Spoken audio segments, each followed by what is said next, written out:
Bonjour à tous, bienvenue dans votre magazine d'information 7 jours en Chine. Le nord-est de la Chine sinistré attend son salut des capitaux étrangers. Le navire hôpital chinois Arche de la Paix est arrivé à Freetown. Une nouvelle règle académique de l'université de Zhejiang déclenche le débat. La reconnaissance faciale chinoise. Le boom de la chirurgie esthétique en Chine. Longtemps dominé par le charbon et les hauts fourneaux, aujourd'hui en déroute économique, le nord-est de la Chine tente d'attirer les investisseurs étrangers pour s'inventer un avenir dans les technologies de pointe. Reportage. Au cœur d'une ceinture de la rouille, hantée par le déclin des industries lourdes, le Liaoning était la seule province de Chine en récession l'an dernier. Mais à Shenyang, la capitale provinciale, les vieilles usines aux vitres condamnées et entourées d'herbes folles côtoient des parcs technologiques à l'activité frémissante.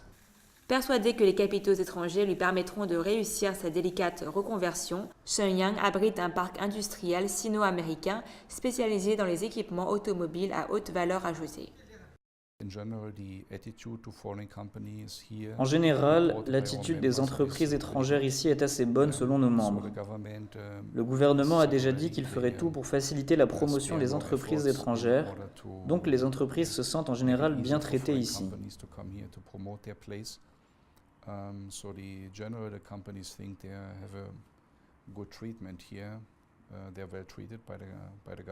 Des camions chargés de composants le desservent en empruntant des routes flambant neuves aménagées par la municipalité.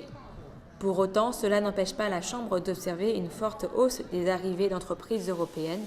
Difficile d'en évaluer l'ampleur exacte, faute de statistiques municipales.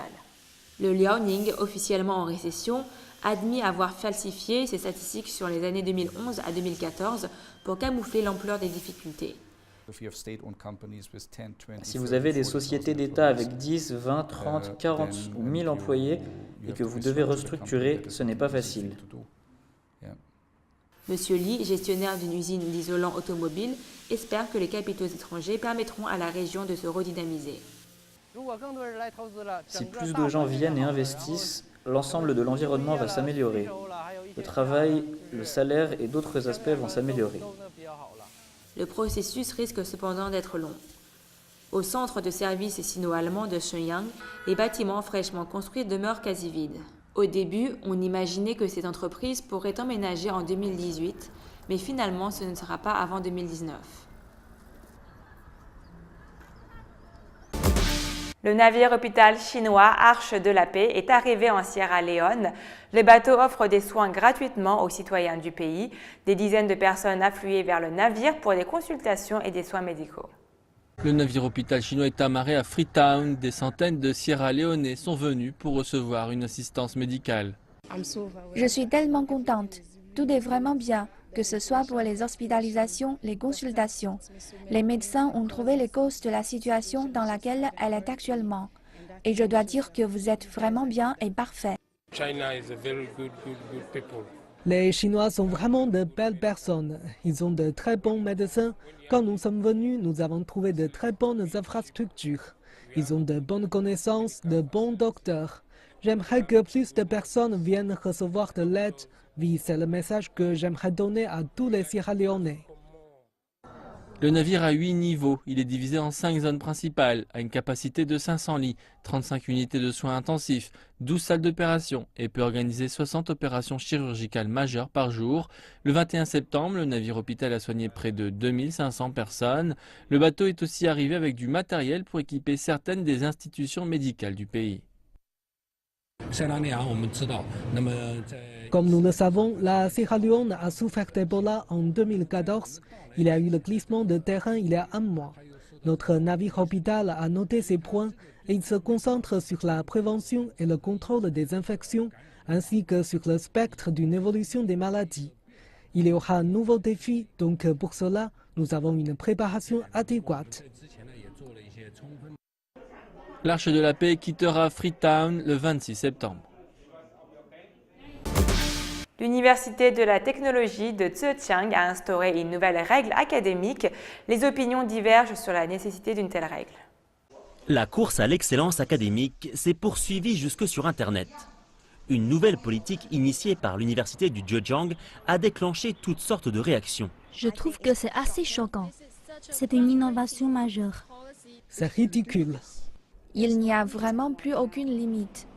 Désormais, les articles publiés en ligne peuvent postuler à un certificat honorifique ou à un statut équivalent s'ils ont été portés par des plateformes de réseaux sociaux importantes et qu'ils ont eu une influence significative sur Internet en rassemblant plus de 100 000 vues. Les étudiants et les universitaires ont des points de vue différents sur cette nouvelle règle. Certains disent qu'une telle initiative donnera aux travaux académiques une audience plus large. Le cercle académique et le grand public ne se sont pas compris pendant longtemps. Il est nécessaire d'encourager les professeurs à écrire quelque chose sur Internet que les gens ordinaires puissent comprendre. Je pense qu'il ne faut pas seulement évaluer la qualité de la production académique, mais qu'il faudrait aussi évaluer l'influence que cette production a sur la société. Donc je pense qu'en adoptant cette politique, on aide à changer la situation actuelle. D'autres élèves pensent qu'une telle initiative ne peut que nuire au système d'évaluation académique sur papier.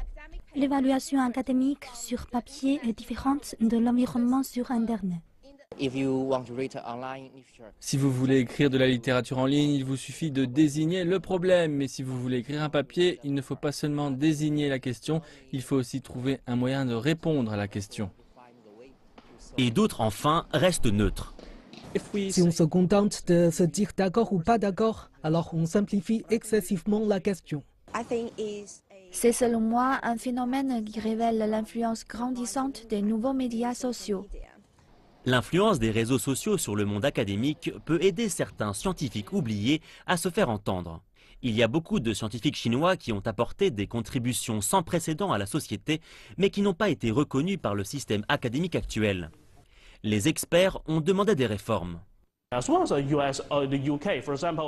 Les humanités et les sciences sociales sont différentes et les matières scientifiques et l'ingénierie sont différentes. J'ai rencontré des amis qui sont comme Yuan Longping ou Tru Yoyo et qui travaillent dans le domaine de l'ingénierie. Mais ils ne peuvent pas publier autant d'articles que leurs confrères dans le domaine scientifique. Donc dans ce domaine, je pense qu'il est préférable d'évaluer leur contribution à la société.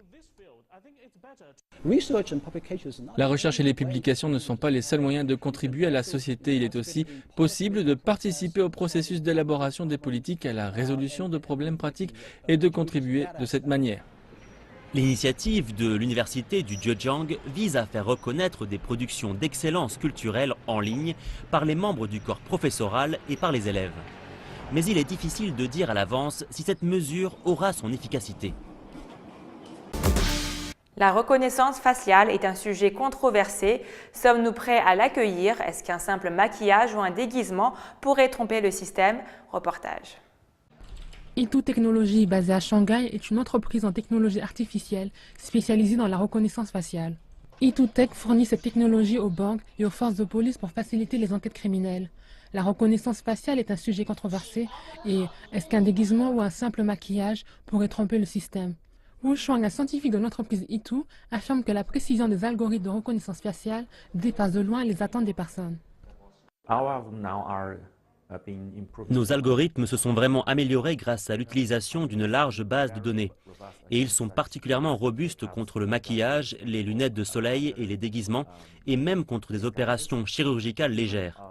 Si vous voulez vraiment aller à l'extrême, il est possible de contourner l'algorithme de détection. Mais il est très difficile pour l'algorithme de ne pas identifier une personne.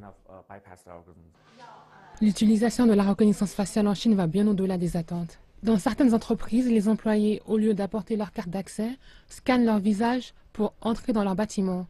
La technologie est même utilisée dans certains endroits que vous remarquez à peine. Quelques applications photo ont par exemple des fonctions automatiques pour le maquillage. Si vous n'aimez pas votre visage rond dans la photo, appuyez juste un bouton et votre visage s'affine. Et pour les applications pratiques, certains restent prudents quant à la valeur réelle de cette technologie aujourd'hui.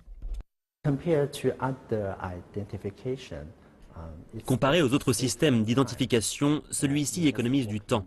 Vous marchez vers la porte, elle sait qui vous êtes, alors que cela prend peut-être 1 à 2 secondes pour mettre votre doigt ou dire quelques mots. Toutefois, la valeur marginale est limitée, mais il sera possible de comprendre le mouvement d'une personne, comme la reconnaissance faciale ou les émotions. Cela pourrait aider à comprendre en profondeur une personne. Cela aurait plus de valeur. De grosses sommes d'argent veulent être investies dans ce marché. Le géant de la technologie de reconnaissance faciale SenseTime vient de recevoir un financement de 400 millions de dollars et Ito Technologies 380 millions de yuans en mai. Des données du site Tianjian.com révèlent que la valeur du marché chinois de la reconnaissance faciale a dépassé 1 milliard de yuans en 2016 et devrait atteindre 5,1 milliards de yuans en 2021. Pour clore cette édition, parlons maintenant de chirurgie esthétique. De plus en plus de Chinois ont recours à la chirurgie en Chine. Reportage. À peine remise de son opération des yeux, Chen Yan retourne sur le billard. Cette fois-ci, elle se fait refaire le nez. Selon des estimations, 14 millions de Chinois devraient avoir recours à la chirurgie esthétique cette année. Un bond de 42% par rapport à 2016. En Chine, une fois qu'on est marié, maman est trentenaire, on est considéré comme une femme mûre. Je n'ai pas envie d'être une femme mûre aussi jeune. Le remodelage du nez est l'une des interventions les plus populaires en Chine. Comme Chen Yan, de nombreux patients veulent une arête du nez plus haute et un profil plus marqué. Les styles américains, européens ou coréens influencent l'opinion des Chinois. Et l'autre raison, selon moi, c'est que l'économie chinoise se porte de mieux en mieux et les gens sont de plus en plus riches. Un boom de la chirurgie esthétique qui touche aussi les jeunes. Maintenant, plein de diplômés viennent se faire opérer pendant leurs vacances d'été parce qu'ils veulent avoir plus de chances de trouver du boulot. Peu importe ce qu'ils veulent faire dans la vie, ça leur donne plus de valeur, un bonus. Chen Yan n'a pas l'intention de repasser sous le bistouri. Mais l'hôpital lui a recommandé une nouvelle opération, le rabotage de l'os du menton pour un visage plus fin et plus proche de son idéal de beauté. C'est la fin de votre magazine d'information 7 jours en Chine. Merci de votre fidélité.